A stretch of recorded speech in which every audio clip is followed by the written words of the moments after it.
This is a topic that deals with our responsibility as women to guard ourselves on multiple levels. We must consider the fact that we can't afford to lack and then expect for the Father to intervene at will. Abraham was called the Most High's friend, but only after heeding his call and walking in obedience. It was not an assessment based on feelings. It was a compliance to a decree that resulted in an obedience more worthy than sacrifice. You know, sometimes a sacrifice is just your reasonable service, especially when you choose to surrender something that wasn't yours to begin with. At any rate, the Most High's love is only perfected in His Word. So as you continue to grow and learn exactly what that means for you, I bid you koa on your journey. And so dealing with the topic at hand, I'm forced to reflect on the art of maintaining a level of accountability and discipline in every area of my life, because defeat is not an option. So I consider the overall condition of man, how we live, how we die, and I marvel at how productive the unconscious mind can be. Most of us have a natural desire to live life to the fullest, and we make choices that we believe will satisfy that in some way, and even our bad choices seek their own gratification, yet we are oftentimes unfulfilled or stressed in some way, to the point that millions of people are crippled or deprived because of some sort of a psychological distress that they have yet to overcome. I've worked in a hospital as a nurse for a short moment on a medical surgery floor, and I witnessed sickness and death in a continuous span. And I lost a lot of family members to sickness and disease in my short lifetime, and the one thing both situations seemed to have in common was the fact that sickness or suffering prevailed to the end. Statistics show that only 1 in 7 people will ever make a permanent change for the better after being given a diagnosis. And at least 30 million people will die a preventable death every year. And most people will end up on some sort of a medication for the rest of their lives because of damage they've done, not mere happenstance. People like what they like. And most don't want to change, especially when their truth flirts with their reality. And it's par for the course, come what may. Human nature will lack and complain instead of doing what it takes to maintain an accountability that produces wellness. And some simply can't heal beyond their battles because they continue to wear the scars. But we can't afford to be bound if pure determination is all that stands in the way of habits and your regrets. You are only given one body to rule over, and the quality of your healing and your soul go hand in hand, so you must govern it accordingly. And there are no shortcuts. The Father says that there is a way that seems right to a man, but this way only leads to death. The Hebrew word for way is derek. It's a road or a manner to journey, and no one can walk it for you. And as long as you're here, you cannot get off this road. You can only change directions. And along the way are junctions where decisions are made, even if you think you haven't made one. And those decisions lead to unseen portals that produce their own results. And they are constantly operating within this realm from the time we enter in at birth to the time we take our rest, right up until the moment of His calling to raise the dead and the living in one common cause and ultimately rule in His jurisdiction here on this earth. But not only do we have a responsibility to rule our physical body, you must as well guard your mind and your soul, because there's an adversary camouflaged in every crossing as he awaits a permissive rule of engagement in order to become operative in your life, be it physical or spiritual, friend, family, or foe. Your adversary will actively withstand and exhaust you till there's nothing left. So I want to help equip you with the power to oppose him with a grasp of reality. The tolerance of foolishness is what I chose to deal with in this moment, because it's a tool that's used against us, and Scripture proclaims that it is detrimental to our well-being. I'm sure we can all recall a time in our foolishness, but I'm going to talk about when it's imposed on you. Most women don't realize that it's our duty to not be constrained by guilt just because we care. People can ignorantly or spitefully contaminate you with their process. And there are at least 5 types of people most of us deal with on a daily basis that's depleting us in some way. The first example we'll deal with in Hebrew is pethi, translated as simple, and it's due to an extreme vulnerability. It literally means to be opened up. This person fails to respect the boundaries of cause and effect in every aspect of their lives. When some people see danger and take refuge, this person keeps going and pays the penalty no matter what you say or how much you care. Love and compassion can both run their course when it's time for wisdom to step in. There's a proverb that says, "Don't forsake wisdom. She will protect you. Love her, and she will watch over you. And even if it costs you everything, get wisdom and get understanding." Then there are people that we may deal with that would be considered silly or evil in Hebrew.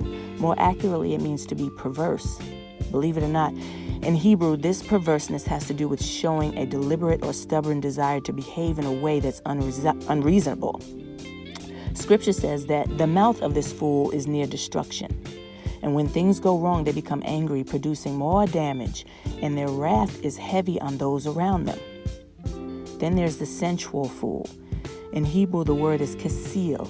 It means ignorant or simple-minded. This word denotes a person who seems determined to make the wrong choices, and it's not due to any mental deficiencies. It's simply the rejection of wisdom. Scripture says that it's as sport to this fool to do mischief, and what he speaks is a snare of his own soul. Ironically, there are more warnings about this type of fool than any other, and severe punishment is the remedy.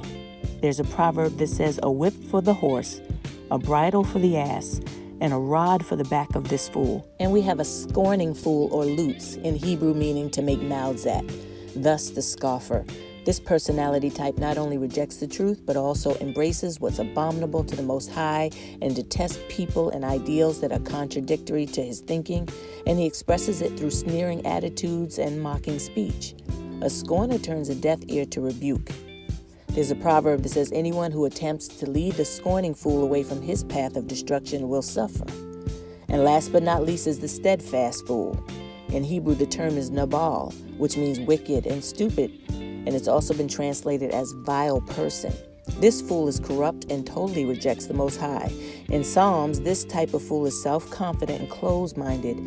He is his own God, and he's known to freely gratify his lower nature. His goal is to take as many people down with him as possible. Scripture says the attempts to reprimand him will be futile. Only the Most High can censor a steadfast fool. The moral is, and I can't stress it enough, women, all the love in the world may not be enough to save them or keep them, and it hurts. But don't let that hurt rule you. We must know when to carry no further responsibility or load in a given situation. But in due diligence, shake the dust off your feet and not look back, but reach for a higher calling, unless we be destroyed. Shema, take heed and act and listen. In order to withstand the enemy, and yes, that may even include that inner me, that one that holds you back the most, come what may, we must travel the straight path, or yada. It's a prescribed path of law, and it's adequate for your survival. This path leads to a narrow portal because it's suited to not let anything or anyone be able to just pass through it. And it's your marker as opposed to the wide path, which is a boundless road where many people travel, exposed. The original word for adversary comes from the Hebrew word or term Hashatan. It's where we get the generic words Satan and devil, but Hashatan means the accuser, and it's derived from a word that means to obstruct or oppose. In Scripture, an accuser can be an ordinary human form or a manifestation of an entity, but it is not a two-horned, ugly red devil with a pitchfork that stands on your shoulder whispering.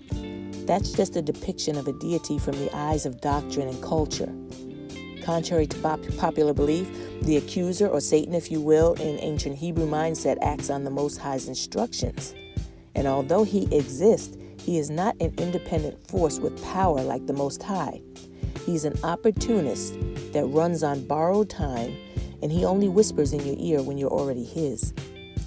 The way you interpret your enemy affects how you view your issues, and the more room we allow for the enemy to establish in our lives, the less room there is to recognize the Almighty's mode of operation in the enemy. Our Father said, I am the mighty one who formed the light and created the darkness. I make peace and create raw, dysfunction, adversity, and for now we're all exposed. It's not easy to accept the idea of the Almighty as anything but good or functional when that's the way you see Him when all else fails. But our vision of Him has been stained in matters higher than our minds were trained to instantly detect.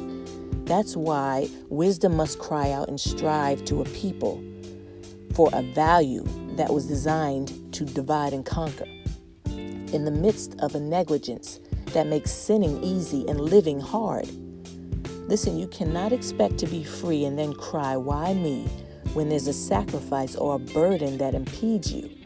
If you are not attentive to the well-being of the essence of your soul on every level, imposed suffering will run its course, dragging you along in vain efforts maintained by tears, worry, anger, and fear to absolutely no avail.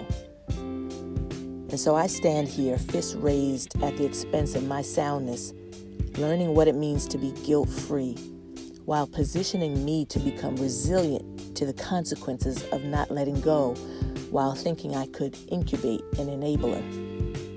We must avoid victimization at all costs and learn to master discipline, a discipline that yields to a constant renewing, because a lack of self-control has no rest. Ladies, until next time, Koa to all my sisters out there. And be sure to check out the description box below and hit the bell icon so you'll be notified for new videos.